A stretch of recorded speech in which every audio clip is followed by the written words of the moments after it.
और ये आपको बताएं कि पाकिस्तान और भारत का मैच देखने के लिए कराची के मुख्तलिफ मकामात पर भी स्क्रीनें नस्ब कर दी गई हैं। पोर्ट ग्रैंड में भी तैयारियां मुकम्मल कर ली गई हैं, कुर्सियां भी लग गई हैं। इस वक्त क्या मनाजिर देखने को मिल रहे हैं बताएंगी डॉन न्यूज़ की नुमाइंदा अनम मशकूर। अनम, ये बताएगा शहर कायद के अवाम कितने पुरजोश नजर आ रहे हैं? जी बिल्कुल एशिया कप 2025 में आज एक मरतबा फिर पाकिस्तान और भारत मद्दे मुकाबिल है। गुज़िश्ता हफ्ते जो मैच हुआ था उसमें हमने देखा कि किस तरीके से पाकिस्तान की कारकर्दगी कुछ मुनासिब नहीं थी, शायकीन क्रिकेट को उन्होंने मायूस किया था।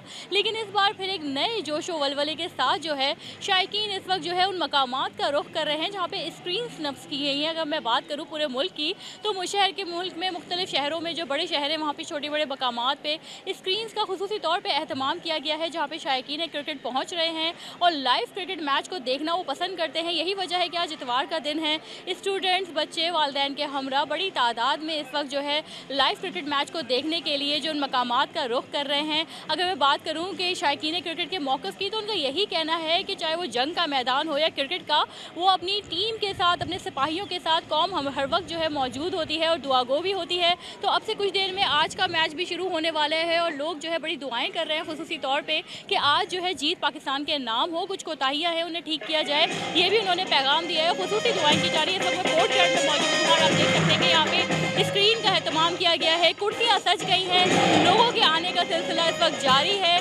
और मिली नगमे भी साथ साथ चलाए जा रहे हैं। जी बिल्कुल, शहर कायद की आवाम भी पुरजोश है। बहुत शुक्रिया आपका।